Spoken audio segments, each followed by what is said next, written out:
Well, মাত্র শেষ হলো বাংলাদেশ এবং নেপালের মধ্যকার সাফ অনূর্ধ্ব-20 চ্যাম্পিয়নশিপের প্রথম সেমিফাইনাল, যেখানে বাংলাদেশ 1-0 গোলের ব্যবধানে জয় নিয়ে ফাইনাল নিশ্চিত করেছে।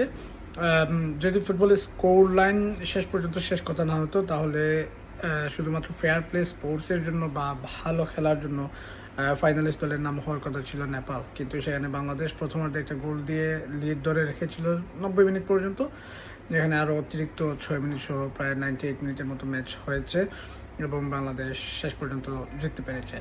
আর বাংলাদেশের প্রতিপক্ষ হতে পারে ফাইনালে ভারত অথবা ভুটান, যে সেমিফাইনাল ম্যাচটি একটু পরে অনুষ্ঠিত হবে। তো আজকের ম্যাচের 5টা পয়েন্ট আমি বলতে চাই, সেটা হচ্ছে লাস্ট সময়ে যে 2-3 মিনিট সময় ছিল, সেখানে টাইম কিলিংটা, সেখানে রোনান এবং ডেকলান দুজন মিলে যেভাবে টাইম ক্লিন করেছে। আপনারা যারা ম্যাচটা দেখেছেন দেখবেন বাংলাদেশ একটা কর্নার কিক পেয়েছিল, সেখানে খুব সম্ভবত নাজমুল হুদা ফয়সল তিনি যাচ্ছিলেন কর্নার কিক নিতে, না প্রথমে যাচ্ছিলেন রোনান, পরে নাজমুল হুদাও গেলেন। যাওয়ার পর কী হলো, সেখানে তারা কর্নার কিক না নিয়ে সেখানে শর্ট পাস খেললেন এবং কর্নার ফ্ল্যাগ ধরে ওইখানে দাঁড়িয়ে থাকলেন, টাইম কিলিং করলেন। সেখান থেকে বাংলাদেশ আরেকটা থ্রোয়িং পেল, সেখানে ডেকলান তিনি থ্রোটা মারলেন রোনানকে এবং সেখানে তারা আরও 1-2 মিনিট সময় স্পেন্ড করলেন। সেখান থেকে আবার শেষ মুহূর্তে রোনান ডেকলান সুলেমান একটা পাস দিলেন ছোট ডি বক্সের ভিতরে, সেখান থেকে রোনান যে ফাইনাল ক্রসটা করলেন, সেখানে বাংলাদেশের একজন স্ট্রাইকার, খুব সম্ভবত 9 নম্বর জার্সি বা 10 নামটা মনে নেই, তিনি খুবই খুবই সহজ ম্যাচের সহজতম সুযোগটা নষ্ট করলেন এবং বাংলাদেশ অবশ্যই 2-0 গোলে লিড নিতে পারতো, সেটা আর হয়নি, যদিও বাংলাদেশ ম্যাচ জিতে গেছে। দ্বিতীয় যে জিনিসটি হচ্ছে, ডেকলান এই ম্যাচে অভিষেক হলো এবং ডেকলান নিজেকে প্রমাণ করলেন যে তিনি কেন সেরা একাদশে খেলার জন্য যোগ্যতা রাখেন।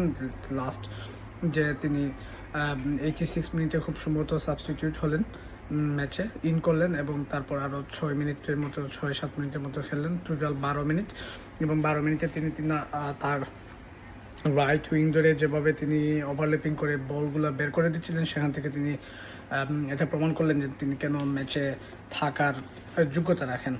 আর একটা কথা বলতে চাই, রোনান যেভাবে আজকে স্কোর করতে পারেনি, কিন্তু তার স্পেস ক্রিয়েট করা ডিবক্সের ভিতরে সেটি অবশ্যই চোখে পড়ার মতো, এবং একজন নাম্বার 9-এর কাছ থেকে এটাই হচ্ছে যে কোনো দলের নাম্বার 9-এর কাছ থেকে এটাই হচ্ছে সবচেয়ে বড় প্রত্যাশা, যে তিনি প্রতিপক্ষকে ব্যস্ত রাখবেন এবং সেখান থেকে তিনি যদি সুযোগ করে গোল আদায় করতে পারেন তাহলে ভালো, না হলে তিনি দলের অন্য সদস্যদেরকে, অন্য যারা খেলবেন মিডফিল্ডে বা ডিফেন্স থেকে কেউ যদি উঠে আসেন বা স্ট্রাইকিং উইংয়ে যারা খেলেন, তাদেরকে সুযোগ করে দেওয়াটা হচ্ছে তার কাজ। এটি 3টা পয়েন্টস, যেটা লাস্ট মিনিটের টাইম কিলিং বললাম, বা হচ্ছে লাস্ট চান্স মিস, পরে ডেকলানের ডেবু, এর সাথে বলতে চাই ফার্স্ট হাফে বাংলাদেশ কয়েকটা সুযোগ পেয়েছিল, তার মধ্যে দেখার মতো 30 মিনিটের সময় একটা সুযোগ ছিল, খুবই ভালো সম্ভাবনা ছিল, যেখানে রোনান সুলেমান ফাঁকায় দাঁড়িয়েছিলেন এবং নাজমুল ফয়সল চিরাচরিতভাবে তিনি তার সেই সেলফিশ শটগুলো খেললেন এবং বলটা নষ্ট করলেন, এবং ওইখানে রোনানের রিয়াকশন দেখা যাচ্ছিল, তিনি কোনোভাবেই হ্যাপি ছিলেন না ওই পার্টিকুলার টাইমে। এবং ম্যাচের কমেন্টেটর একবার বলছিলেন যে ফার্স্ট হাফে অন্তত তিনটা সহজ সুযোগ নষ্ট করেছেন নাজমুল হুদা ফয়সল। তবে শেষ কথা হচ্ছে, ফাইনালে এরকম স্বার্থপর উইং পজিশনে খেলে বাংলাদেশকে আসলে, সেটা ভুটান হোক বা ভারত যেই হোক প্রতিপক্ষ, তাদের বিপক্ষে জয় পাওয়াটা ফাইনালে খুবই কষ্টসাধ্য হবে। এটা হচ্ছে কোচের এখন সবচেয়ে বড় দায়িত্ব, কিভাবে তিনি এই জিনিসগুলা হ্যান্ডেল করবেন। তবে বাংলাদেশ রাইট উইংয়ে একজন দুর্দান্ত ফুটবলার পেয়ে গেছে, ডেকলানকে।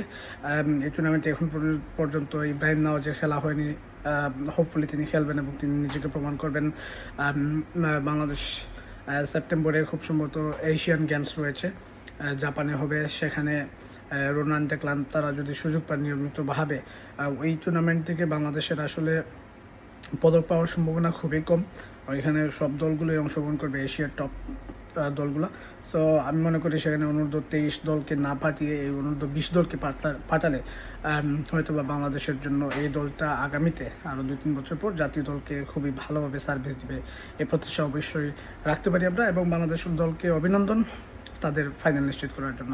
দেখা হবে আবার, সবাইকে থ্যাংক ইউ।